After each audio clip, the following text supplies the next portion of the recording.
Unsure of your dream? Study abroad destination? Clear your doubts. Videsh Consult. Call 9676502888.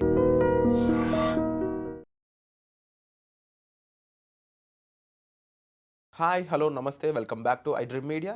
ఈరోజు మనతో ఉన్నారు advocate Hanumantharao గారు. ముఖ్యంగా ఈ సొసైటీలో ఫేక్ డాక్టరేట్స్ అనే వాళ్ళు చాలా ఎక్కువైపోతున్నారు. ఎందుకు అంటే అలాంటి డబ్బులు సంపాదించగలిగే ఒక బిజినెస్ ఈ డాక్టర్ రంగంలోనే ఉంది కాబట్టి.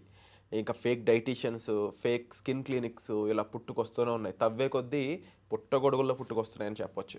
అయితే వీటి మీద వాయిస్ రైజ్ చేస్తూ జనాల కోసం నిలబడుతూ దీనికి సంబంధించిన ఇన్ఫర్మేషన్ని బయటికి తీసుకొస్తున్నారు హనుమంతరావు గారు.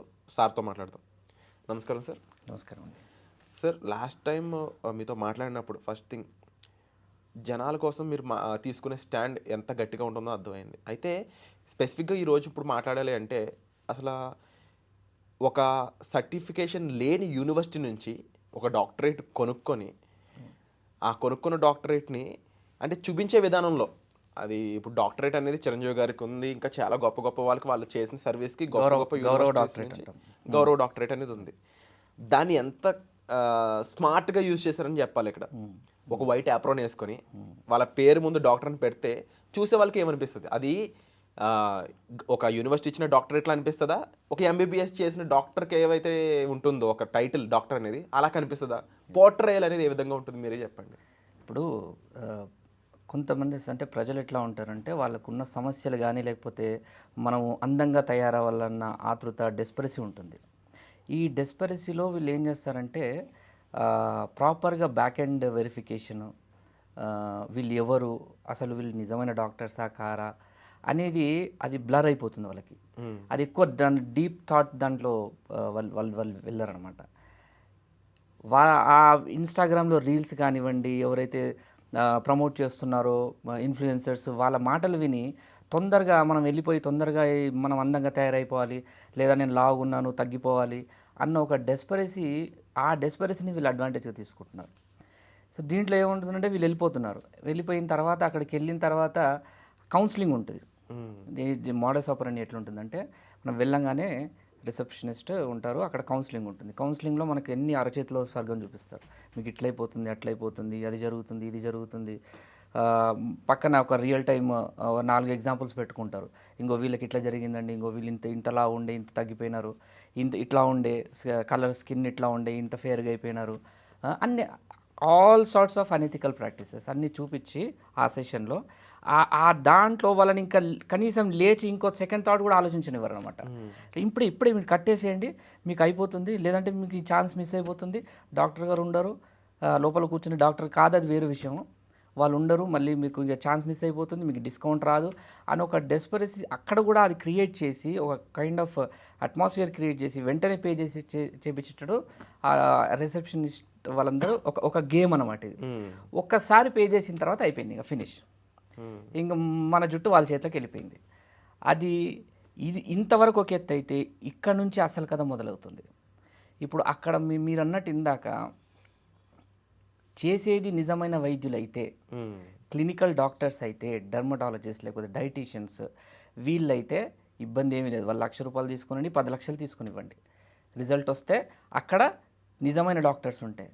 కానీ మీరు అన్నట్టు ఇందాక ఫేక్ డాక్టరేట్స్, ఒక గౌరవ డాక్టరేట్స్, అది కూడా ఆ కన్సల్టెన్సీస్ కూడా ఫ్రెషర్స్ కన్సల్టెన్సీ అని ఇట్లా పూర్ణిమ గారి రీసెంట్గా మనం వెలికి తీస్తున్నారు చాలా. సో దాంట్లో భాగంగా మనకు తెలిసింది ఏంటి అంటే ఆ ఫేక్ కన్సల్టెన్సీ ఇచ్చిన గౌరవ డాక్టరేట్లు కూడా ఫేక్. ఆ ఫేక్ డాక్టరేట్స్ వాళ్ళ పేర్ల ముందు పెట్టుకొని వీళ్ళు clinical surgeries, skin surgeries, diet ముబ్బడిగా డైట్ ఇచ్చేయడము. డైట్ ఇవ్వడానికి ఒక క్లినికల్ మెథడాలజీ ఉంటుందండి. అంటే ఒక పర్సన్ వెయిట్ పెరిగినారు, వాళ్ళు తగ్గాలి అని అంటే ఎందుకు పెరిగినారు అనేది ఒక క్లినికల్ అనాలిసిస్ చేయాల్సి ఉంటుంది. అంటే వాళ్ళకి ఏమైనా కోమార్బిడ్ ఏమైనా ఉన్నాయా, ఒబేసిటీ అంటే వాళ్ళకి ఫ్యామిలీ హిస్టరీలో ఏమైనా ఉందా, జెనెటిక్స్లో ప్రాబ్లం ఉందా, లేకపోతే ఓవర్ ఈటింగ్ వల్ల అవుతుంది, జంక్ ఫుడ్ వల్ల అవుతుందా, ఇదంతా ప్రాపర్గా క్లినికల్గా అనలైజ్ చేసి దాని తర్వాత కూడా మీరు డైట్ ఇవ్వాలి అంటే నేను ఒక advocate should be jack of all trades, master of none. So నాకు కొంచెం తెలిసి ఉండాలి ఇవన్నీ కూడా. డెఫినెట్లీ. నేను దీంట్లో కొంచెం లోతుగా ఆలోచించి నేను రీసెర్చ్ చేస్తే నాకు అర్థమైంది ఏంటంటే, ఒక డైట్ మీకు ఇవ్వాలి అని అంటే దానికి సైంటిఫిక్ ఒక పద్ధతి ఉంటుంది. అంటే మీ వెయిట్ ఎంత, మీ వెయిట్కి ప్రతి కిలోగ్రామ్కి minimum macro and micro nutrients అంటాం. అంటే మినరల్స్, విటమిన్స్, మళ్ళీ తర్వాత proteins, carbohydrates, good fat. Fat అంటే ఎప్పుడు ఫ్యాట్ అంటేనే బ్యాడ్ వర్డ్ కాదండి. అలా వెళ్ళిపోయింది మైండ్. ఫ్యాట్ అంటే గుడ్ ఫ్యాట్ ఉంటుంది, బ్యాడ్ ఫ్యాట్ ఉంటుంది. గుడ్ ఫ్యాట్ మీకు ఎంత కావాలి, మినిమం కావాలి. ప్రతి రోజు క్యాలిక్యులేషన్, ప్రతి మన kilogram calculation per gram of kilogram of years. దానికి ఇందాక నేను చెప్పినటువంటి protein, minerals, vitamins, fat, carbohydrates ఇవన్నీ కూడా పర్ గ్రామ్ మీకు per kilogram of your weight 1 gram of 1.5 gram of all this, ఇవన్నీ నేను ఇందాక చెప్పినటువంటి అది కంపల్సరీ ఉండాలి. అంటే మనిషి బ్రతకడానికి అది కంపల్సరీ కావాలి. బాడీ కూడా అలవాటు పడి ఉంటుంది ఇలాంటి వాటి అలవాటు పడి ఉంటుంది. మీకు సైంటిఫిక్గా లోపల ఫంక్షనింగ్లో మీకు ఈ క్యాలిక్యులేషన్స్ అనేది మినిమం కావాల్సిందే. అంతకన్నా మీరు తగ్గించినారంటే మీరు అన్నట్టుగా ఇందాక చెప్పినట్టు కంప్లీట్ క్రాష్ డైట్ ఇచ్చేసి మీకు 2 స్పూన్స్ రైస్ అనేది బాగా క్లిక్ అవుతున్నట్టు ఉంది. మరి 2 స్పూన్స్ రైస్ అనేది అది క్రిమినల్ యాక్ట్ అండి. అది నేరం. అది నేను ఇగ్నరెన్స్ అనను. 2 స్పూన్స్ ఆఫ్ రైస్ మీరు ఇచ్చినారంటే ఒక మనిషి కంటిన్యూస్గా తింటే చనిపోతాడు. ఎవరు రెస్పాన్సిబుల్? చనిపోకపోయినా కూడా లాంగ్ టర్మ్ ఎఫెక్ట్స్ గ్యారంటీగా ఉంటాయి. గ్యాస్ట్రిక్ ప్రాబ్లమ్స్ రావచ్చు, బీపీ లో అవ్వచ్చు, తనకి ఇంకా కోమార్బిడ్స్ ఉంటే అవన్నీ ఇమ్యూన్ సిస్టమ్ దెబ్బతింటుంది. ఇమ్యూన్ సిస్టమ్ ఎప్పుడైతే దెబ్బతింటుందో నార్మల్గా ఉండే మనిషికి కూడా జబ్బులు వస్తాయి. ఆల్రెడీ కోమార్బిడ్ ఉన్న వాళ్ళకి ఇంకా అవి ఎక్కువ అవుతాయి. సో వీటన్నిటికీ ఒక సైంటిఫిక్ అనాలిసిస్ లేకుండా ఇష్టం వచ్చినట్టు క్రాష్ డైట్ ఇచ్చేసి ఆ క్రాష్ డైట్ వచ్చే పరిణామాలు ఏంటో వీళ్ళు కనీసం ఫాలో అప్ యాక్టివిటీ కూడా వీళ్ళు చేయరు. అయిపోయిందా, ఇచ్చేసినాం, అయిపోయింది అంతే. ఇంకా మీరు అవ్వలేదు అని అంటే మీరు ఏదో చేసి ఉంటారు. ఇప్పుడు మొన్న లేయర్స్ వీడియో చూసినాం. ఆ అమ్మాయి పాపము ఎవరు, లతీఫా, ఆ విక్టిమ్ తను వచ్చి నాకు పీలింగ్ బొటాక్స్ ఏదో చేసినారు, నాకు ఇది రాలేదు, నాకు న్యాచురల్గా ఉండే డింపుల్ కాస్త పోయింది అని అంటే ఇచ్చిన రెస్పాన్స్ విచిత్రంగా ఉంది. మీరు జిమ్ చేయడం వల్ల మీకు ఉన్న డింపుల్ పోయింది అంటున్నారు. అలా పోతాయంటారా అయితే? అస్సలు ఇంపాసిబుల్. అండ్ మీ దగ్గర కూడా ఒక వీడియో ఉంది కదా ఇప్పుడు, వినిలా గారు ఎవరైతే ఫేక్ డాక్టరేట్ కాబట్టి అంటే ఆవిడ ఇప్పుడు ఒక లేజర్ సర్జరీ చేయాలి అన్న, లేజర్ ప్రొసీజర్ చేయాలి అన్న ఒక సర్టిఫైడ్ డాక్టర్ అయి ఉండాలి. కానీ మీ దగ్గర వీడియో ఉంది అంటే జనాలకి అవేర్నెస్ కలిగించడానికి. ఇప్పుడు ఆ అమ్మాయి లతీఫా ఎవరైతే ఇబ్బంది పడిందో దానికి మెయిన్ రీజన్ ఒక సర్టిఫైడ్ డాక్టర్ చేయకపోవడం ప్రొసీజర్ అనేది. సో ఇక్కడ మీరు హనుమంతరావు గారు చూపిస్తున్నారు ఆ వీడియో, మీరు క్లియర్గా అబ్జర్వ్ చేయండి ఒకసారి. అంటే మెడికల్ నాలెడ్జ్ లేకుండా పేషెంట్ ని ఎలా హ్యాండిల్ చేస్తున్నారు. లేజర్ వల్ల చాలా సైడ్ ఎఫెక్ట్స్ వచ్చే ఛాన్సెస్ కూడా ఉంటాయి ప్రాపర్ గా చేయకపోతే. అసలు మీకు ఆ సెట్టింగ్స్, ఆ లేజర్ సెట్టింగ్స్ మీకు తెలుసా? ఒకవేళ తెలిసినా ఏ పేషెంట్స్ లో అవాయిడ్ చేయాలి, ఏ పేషెంట్స్ కి చేయాలి, పేషెంట్స్ కి ఏం కాంప్లికేషన్స్ వస్తాయి ఎలా హ్యాండిల్ చేయాలో మీకు తెలుసా? ఇవన్నీ తెలియకుండా ఎట్లా మీరు పేషెంట్ ని ముట్టుకుంటున్నారు? డర్మటాలజిస్ట్ కనుక ఈ ప్రొసీజర్స్ చేయట్లేదు అన్నట్టయితే మీకు బర్న్స్, స్కార్సే కాకుండా పోస్ట్ ఇన్ఫ్లమేటరీ హైపర్ పిగ్మెంటేషన్ అనే కాంప్లికేషన్, అంటే మనం లిప్స్ లైట్ అవడానికి వెళ్తాం కదా, దాని ప్రొసీజర్ అయిపోయినాక ఎక్కువ లేజర్ యూజ్ చేస్తే గనక లిప్స్ ఉన్నది కాస్త డార్క్ అయ్యే ఛాన్సెస్ ఉంటాయి. సెకండ్, ఈ వీడియోలోని మీరు కూల్ స్కల్ప్టింగ్ చేస్తున్నారు. పబ్లిక్ కి చెప్తున్నాను, కూల్ స్కల్ప్టింగ్ అంటే మెషిన్స్ పెట్టి లోపల ఫ్యాట్ ని ఫ్రీజ్ చేయటము, కొవ్వుని ఫ్రీజ్ చేయటము. ఈ ఫ్రీజింగ్ వల్ల కొవ్వు చచ్చిపోద్ది. సో ఇంచ్ లాస్ ఉండే ఛాన్సెస్ ఉంటాయి. ఇది యాక్చువల్లీ ప్రాపర్ గా ట్రైన్ డర్మటాలజిస్ట్ అయితే చేయొచ్చు, కరెక్ట్, ఓకేనా? కానీ ఈవిడ కూల్ స్కల్ప్టింగ్ చేస్తున్నారు. ఈ క్వాక్స్ దగ్గరికి మీరు వెళ్ళి కూల్ స్కల్ప్టింగ్ చేయించుకుంటే మీకు కాంప్లికేషన్స్ వచ్చే ఛాన్సెస్ కూడా ఉన్నాయి. కూల్ స్కల్ప్టింగ్ లోని కొంచెం రేర్ అయినా సీరియస్ అయిన కాంప్లికేషన్ వచ్చేసరికి పారాడాక్సికల్ ఎడిపోస్ హైపోప్లేసియా, అంటే ఈ కొవ్వు అనేది యాక్చువల్లీ అయితే కరిగిపోతుంది కూల్ స్కల్ప్టింగ్ లోని. కానీ ఈ కండిషన్ వస్తే కొవ్వు హార్డ్ అయిపోయి లంప్ లా ఫామ్ అయిపోతుంది. లంప్ తీయడానికి మీరు ఎక్స్టెన్సివ్ సర్జరీస్ చేసుకోవాల్సిన ఛాన్సెస్ వస్తాయి. రిస్క్ ఉన్న ప్రొసీజర్ ఎటువంటి మెడికల్ నాలెడ్జ్ లేని వాళ్ళు చేసేస్తున్నారు. ఇది ఎంత వరకు కరెక్ట్? మీ ప్రాక్టీస్ ని మార్చుకోవండి, డాక్టర్స్ ని హైర్ చేసుకోండి, డాక్టర్స్ తో ర్యాపో మెయింటైన్ చేయండి. ఖచ్చితంగా మీ క్లినిక్ లో డాక్టర్ ఉండేటట్టు చేస్తే మీకు ఇన్ని ప్రాబ్లమ్స్ రాకుండా ఉంటాయి. Hope this video useful. ఈ వీడియో చూస్తున్నారు తను కదా, దీంట్లో తను డాక్టర్ అండి. Going by her Instagram profile she's a doctor. So ఇట్లా ఈ ఇండస్ట్రీలో డాక్టర్స్ కానీ ఇట్లా కొంతమంది చాలా అంటే మా ప్రొఫెషన్ని ఈ ఇంత స్థాయికి దిగజారుస్తున్నారన్న ఒక ఆవేదన చాలా మందిలో ఉంది. ఇట్లా క్వాక్స్ అన్నారు. తను క్వాక్స్ అంటే ఏంటి అని అంటే ఒక డాక్టర్ కానటువంటి వాళ్ళు డాక్టర్గా చలామణి అవుతూ, లేదా ఎంబీబీఎస్ పెట్టుకొని డర్మటాలజిస్ట్, లేదా ఎంబీబీఎస్ పెట్టుకొని అనెస్థెటిక్ అన్నట్టుగా ఒక లేని క్వాలిటీని, టెక్నికల్ క్వాలిటీని మనం రిప్రజెంట్ చేసుకుంటే వాళ్ళని క్వాక్స్ అంటారు. సో ఈ క్వాక్స్ వీళ్ళు ఏం చేస్తున్నారంటే ఇండియా లెవెల్లో యాంటీ క్వాక్స్ ఒక ఆర్గనైజేషన్ ఉంది. ఆ ఆర్గనైజేషను వాళ్ళు కూడా చాలా బాగా వర్కౌట్ చేస్తున్నారు. అంటే వాళ్ళతో రీసెంట్గా మేము ఈ పూర్ణిమ గారు ఈ ఉదంతం బయటికి తీసిన తర్వాత Indian association of dermatologist Rajitha Damisetti గారు యాంటీ క్వాకరీ ఇండియా చైర్పర్సన్. ఇది ఈ యాంటీ క్వాకరీ ఇండియా అనేది వరల్డ్లోనే నంబర్ 2 లార్జెస్ట్ ఆర్గనైజేషన్. అంటే వీళ్ళు ఏం చేస్తారంటే ఇట్లాంటి క్వాక్స్ ఎవరైతే ఉంటారో, డాక్టర్స్ ఫేక్ డాక్టర్స్ ఎవరైతే ఉంటారో వాళ్ళని రెగ్యులేట్ చేయడానికి ఇట్లాంటి ఆర్గనైజేషన్ ఒకటి ఉంది. వాళ్ళతో కూడా కలిసి పనిచేస్తున్నాం ఇప్పుడు మేము. అయితే వీళ్ళందరూ ఒకటి గుర్తుపెట్టుకోవాల్సింది ఏంటి అంటే ఫేక్ డాక్టర్స్ కానీ ఈ క్లినిక్స్ కానివ్వండి, దీనికి చాలా స్ట్రాంగ్ రెగ్యులేషన్స్ ఉన్నాయండి. అంటే వాళ్ళకి తెలియదు అని మనము అనుకుంటే మనము అమాయకులం అవుతాము. కానీ ఇంత స్ట్రాంగ్ రెగ్యులేషన్స్ ఉన్నా కూడా, ఫర్ ఎగ్జాంపుల్ మీకు ఇప్పుడు ఇండియన్ మెడికల్ కౌన్సిల్ యాక్ట్ 1956 అంటే ఇప్పుడు మారేది 2019లో నేషనల్ మెడికల్ కమిషన్ యాక్ట్ 2019గా అయింది. దాంట్లో ఏంటంటే సెక్షన్ 34 ప్రకారము ఒక పర్సన్ స్టేట్ మెడికల్ రిజిస్టర్ లేదా నేషనల్ మెడికల్ రిజిస్టర్లో ఒక రిజిస్టర్డ్ మెడికల్ ప్రాక్టీషనర్గా రిజిస్టర్ అయితే మాత్రము ఈ ప్రొసీజర్ చేయాలి. లేదా అట్లా ఈ సెక్షన్ని, ఈ చట్టాన్ని వైలేట్ చేస్తే 1 సంవత్సరం జైలు శిక్ష, ఓకే, లేదా 5 lakhs ఆఫ్ ఫైన్, లేదా 2 కలిపి కూడా వేయచ్చు.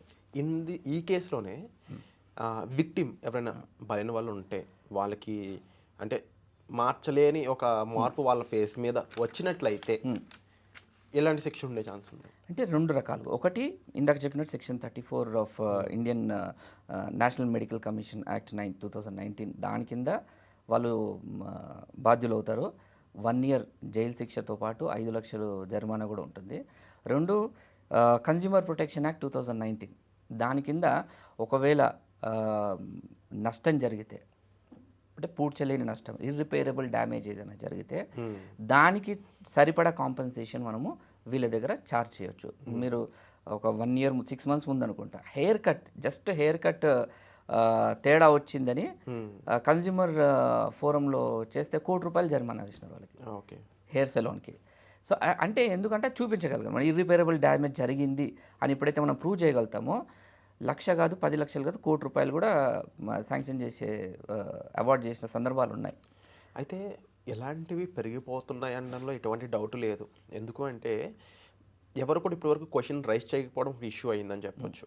And at the same time ఇంకొక పర్స్పెక్టివ్లో ఏమైంది అంటే చాలామంది ఎవరో ఒకరు రైజ్ చేసే వరకు ఇష్యూని వాళ్ళకి ప్రాబ్లం అయినా కూడా సైలెంట్గా ఉండిపోయే మనస్తత్వాలే ఉన్నాయి అందరికీ. సో ఆ రకంగా అదే కోవలకి ఒక పర్సన్ ఉన్నాడు అనమాట. స్పెసిఫిక్గా రాము అనే ఒక పర్సన్, ఎవరు రాజమండ్రి నుంచి అని విన్నాను నేను. ఆయన ఇలాగే ఈ డైట్ తీసుకుని 25,000 పే చేయడం జరిగింది. బట్ 8 days తర్వాత ఆయన అది తీసుకోలేకపోయాడు డైట్ని, ఎందుకంటే తన బాడీకి సూట్ అవ్వట్లేదు ఆ ఇచ్చిన డైట్. తను he asked for replacement. No, మీరు ఇదే ఫాలో అవ్వాలి, ఇలా అయితే రిజల్ట్ వస్తుంది అని చెప్పేసి. నేను తీసుకోలేకపోతున్నాను, నా బాడీ తీసుకోలేకపోతుంది అంటే నా వల్ల అవ్వటం లేదని చెప్తున్నాడు. ఇది హెల్త్కి సంబంధించిన విషయం. ఆయన ఏదో ఒక మిలిటరీలో 400 మీటర్లు పరిగెట్టి ఇంకో 100 మీటర్లు పరిగెట్టలేకపోతుందని చెప్పడం కాదు. ప్రాపర్గా నా బాడీ డైజెషన్ అవ్వట్లేదు, నాకు గ్యాస్ట్రిక్ అనేది పెరిగిపోతుంది, కాంప్లికేషన్స్ వస్తున్నాయి అని చెప్పినా సరే ఇదే కంటిన్యూ అవ్వండి అని చెప్పే తీరు ఏమనొచ్చు? ఇప్పుడు మీకు చిన్న ఎగ్జాంపుల్ ఇస్తాను. మీరు ప్రాపర్ డాక్టర్ దగ్గరికి వెళ్ళినారనుకోండి జ్వరానికి, డాక్టర్ ఏమంటారు, మీరు ఈ మందులు వాడి చూడండి, ఏమన్నా తేడా వస్తే అలర్జీ కానీ ఏమన్నా వస్తే మీరు మళ్ళీ నా దగ్గర రండి, నేను మందు మార్చిస్తాను అంటారు. మీరు నిజంగానే మీకు మనకు ఆ మందు పడలేదంటే మనం డాక్టర్ దగ్గరికి వెళ్తాం. డాక్టర్ ఏమంటారు, లేదు లేదు మీరు మీకు పడినా పడకపోయినా మీరు ఇదే మందులు వేసుకోండి అంటారా, మార్చిస్తారా? మారుస్తారు. సో అదే అంటే వీళ్ళు ఏంటంటే నిజమైన డాక్టర్స్ కాదు కాబట్టి వీళ్ళకి తెలియదు, ఇంతకు మించి ఏం చేయాలో వీళ్ళకి తెలియదు కాదు. సింపుల్, అది పర్ఫెక్ట్ ఆన్సర్ అని వచ్చింది. ఇంతకు మించి వీళ్ళకి ఏం చేయాలో తెలియదు, నాలెడ్జ్ లేదు, ఆ సైంటిఫిక్ బ్యాకింగ్ లేదు కాబట్టి ఏం చెప్పాలో అర్థం కాక మీరు ఇదే చేయండి అంటారు. జనరల్గా ప్రాపర్ డైటీషియన్ దగ్గరికి వెళ్తే వాళ్ళు ఏమంటారు, ఓకే మీకు పడట్లేదా, ఓకే దీనికి ఆల్టర్నేట్గా ఇంకో ఫుడ్ ఉంటుంది, దీనికి ఆల్టర్నేట్గా మీరు ఈ లైఫ్ స్టైల్ ఇట్లా మార్చుకోవచ్చు, ఒక వారం వాడండి, తర్వాత కూడా మీకు రిజల్ట్ రాలేదు, లేకపోతే రిజల్ట్ కాదు మీకు ఇబ్బందికరంగా ఉంటే మీరు మళ్ళీ నా దగ్గర రండి, మళ్ళీ మారుస్తాను అంటారు. This is what a proper doctor does. So దీన్ని బట్టి ఇంకా ప్రజలకు అర్థం అవ్వాలి ఏం జరుగుతుంది, మనం ఏం జాగ్రత్తలు తీసుకోవాలి. కరెక్ట్. ఒక ప్రొఫెషనల్ని వెళ్ళి కలవాలి తప్ప ప్రొఫెషనల్ చెప్పుకునే వాళ్ళని కాదు కలవడం అనేది. అయితే నార్మల్ కామన్ ఆడియన్స్ కూడా ఎలా తెలుసుకోవాలంటారు వాళ్ళు వీళ్ళ డాక్టరా కాదా అని చెప్పడానికి? అంటే సింపుల్ అండి, ఇప్పుడు ప్రపంచమే మన మొబైల్లో ఉంది, మీరు మొబైల్లో కదా చూసింది వాళ్ళని. అవును, ఇన్ఫ్లుయెన్సర్స్ కానీ లేకపోతే ఇట్లాంటి ఫేక్ డాక్టర్స్ మొబైల్లోనే కదా. జస్ట్ గూగుల్ ఓపెన్ చేసి వాళ్ళు కరెక్టా కాదా, ఇప్పుడు ఇండియన్ మెడికల్ అసోసియేషన్ ఉంటుంది, వెబ్సైట్లోకి వెళ్ళి చెక్ చేయండి ప్రాపర్గా. ఇప్పుడు ఆ క్లినిక్స్ అంటే కూడా మనము ఇంటి పక్కన ఉన్న క్లినిక్, ఏదో పేరు ఊరు లేని క్లినిక్స్ కూడా వెళ్ళడం కరెక్ట్ కాదు. ఇప్పుడు మనము ఒక ఫ్యామిలీతో కలిసి భోజనం చేయాలంటేనే మనం 100 రకాలుగా ఎన్ని రివ్యూస్ ఏంటి అని అన్నీ చెక్ చేసుకొని వెళ్తాం. అట్లాంటిది మనకి హెల్త్కి సంబంధించిన విషయం, మన బాడీకి సంబంధించిన విషయాన్ని కొంచెం జాగ్రత్తగా లోతైన పరిశీలనతో వెళ్ళడమే మంచిది. అయితే దీంట్లో ఏంటంటే మీకు ఇంకో విషయం చెప్పాను ఏంటంటే, ఇందాక నేను చెప్పినట్టు కొన్ని లీగల్ ఫ్రేమ్వర్క్లో అర్థం కావాల్సిన, అంటే ప్రజలకు కూడా అట్ ద సేమ్ టైం ఇట్లాంటి ఫేక్ క్లినిక్స్, ఫేక్ డాక్టర్స్ కూడా అర్థం కావాల్సిన అవసరం ఉంది. Drugs and magic remedies objectionable advertisement act 1954 అని ఒకటి ఉంది. ఓకే. దీని ప్రకారం ఏంటి అని అంటే, ఎవరు కూడా అంటే వాళ్ళ హాస్పిటల్లో కానీ క్లినిక్లో కానీ మేము అద్భుతాలు చేసేస్తాము, మేము బ్రహ్మాండమైన రిజల్ట్స్ మీకు గ్యారంటీడ్ రిజల్ట్స్ అంటాం కదా, అట్లాంటి మెడిసిన్లో అది ఎప్పుడు పాసిబుల్ కాదు. అట్లాంటివి మేము ఇస్తాము అని ఎప్పుడైనా ఎవరైనా అడ్వర్టైజ్మెంట్ చేసుకుంటే దానికి మినిమం అంటే సెక్షన్ 4 ప్రకారం ప్రొహిబిట్స్ మిస్లీడింగ్ అడ్వర్టైజ్మెంట్స్. దీంట్లో ఏమేమి వస్తాయంటే cancer, diabetes, AIDS, women reproductive system, obesity, mental health, ఇవన్నీ కవర్ అవుతాయి దీంట్లో. ఇది ఒకవేళ వైలేట్ చేసినట్టు అయితే 6 months జైల్, 1 year కూడా పెరగచ్చు. మళ్ళీ రిపీట్ చేస్తే 1 year జైల్. మీకు రీసెంట్గా బాబా రామ్దేవ్ ఎగ్జాంపుల్. అవునవును, ఆయన క్యాన్సర్ పతాంజలి, నేను దీంతో క్యాన్సర్ ట్రీట్ చేస్తాను, కోవిడ్ మీకు అది వేసుకున్నా కూడా వేసుకోకపోయినా నాకు నా ప్రోడక్ట్స్ వాడితే మీకు రిజల్ట్స్ వస్తాయని అన్నారు. సుప్రీంకోర్టు క్లియర్గా చెప్పింది. ఇండియన్ మెడికల్ అసోసియేషన్ కూడా దాన్ని వ్యతిరేకించి కేసు వేసింది సుప్రీంకోర్టులో. సుప్రీంకోర్టు బాబా రామ్దేవ్ గారికి ఖచ్చితమైన గైడ్లైన్స్ పాస్ చేసింది. మీరు ఇట్లాంటి అడ్వర్టైజ్మెంట్స్ ఇవ్వకూడదు, మీరు ఏదైతే ప్లాట్ఫామ్లో అన్నీ వాపస్ తీసుకోండి.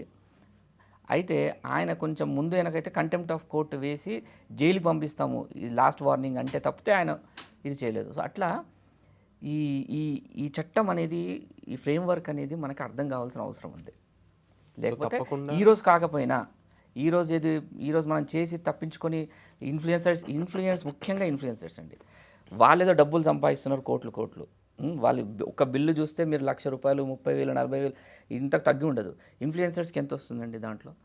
మీరు ఆ డబ్బు కోసము మీరు ఎవరినో ఊరు పేరు తెలియకుండా, ముక్కు మొహం తెలియకుండా వాళ్ళని ప్రమోట్ చేయడం వల్ల సామాన్య ప్రజలు ఇబ్బంది ఎదుర్కొంటారు. మీరు చేయడం వల్ల అది మీకు ఇప్పుడు కాదు, సంవత్సరం, 2 సంవత్సరాలు, 3 సంవత్సరాల తర్వాత అయినా అది మీరు చట్టరీత్యా దానికి బాధ్యులు అవుతారు.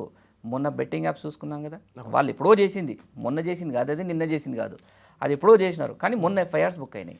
పాపం పెరిగి మీద కొట్టినట్టు అనిపిస్తుంది అనమాట. అంతే, అది ఒక టైం వచ్చేస్తుంది.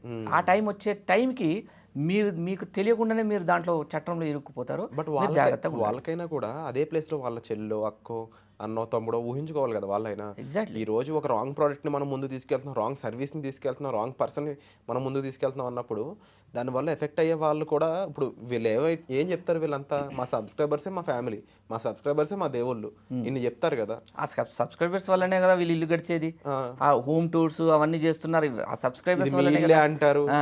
ఇది ఇది మీ డబ్బులే అంటారు, ఇది మీ కారే అంటారు, ఇది మీ ఛానల్ అంటారు. వాళ్ళ హెల్త్ మాత్రం వీళ్ళది కాదు, వీళ్ళు కాదు. వాళ్ళ టైం అని. సో బహుశా ఎండ్ ఆఫ్ ది డే ఒక కామన్ ఆడియన్కి, నార్మల్ పర్సన్, వీళ్ళకి ముందు అవేర్నెస్ అనేది రావాలి. ఎవరిని మనం ఒక రోల్ మోడల్గా పెట్టుకుంటున్నామని కానీ, లేకపోతే ఎవరిని మనం ఎవరి ప్రీచింగ్ మనం వింటున్నాము, ఎవరిని ఫాలో అవుతున్నాము, ఇది దీంతో పాటుగా మనం తీసుకునే మనకు సంబంధించిన మన అవసరాలని మనం ఒక రైట్ ప్రొఫెషనల్ దగ్గర వెళ్ళి కలవాలి. కానీ ఇలాగ అన్నెసరీ ప్రమోషన్స్ వచ్చినాయి అని చెప్పేసి, ఆఫర్స్ ఉన్నాయని చెప్పేసి, లేకపోతే ఎటువంటి నాలెడ్జ్ లేని వాళ్ళ దగ్గరికి వెళ్తే ఈ లతీఫా కానీ లేకపోతే మిగిలిన వాళ్ళలాగా బాధితులు అయ్యే అవకాశం ఉంటుంది. అండ్ డెఫినెట్లీ ఇలాంటి చర్యలు ఎవరైనా పాల్గొంటే వాళ్ళకి ఎలాంటి శిక్షలు పడతాయి, ఎట్ ది సేమ్ టైం ఎలాంటి జాగ్రత్తలు తీసుకోవాలి, ఎలాంటి విషయాలు ఉంటాయి అని ప్రతిదీ కూడా క్షుణ్ణంగా మాకు వివరించినందుకు thank you so much sir. Thank you.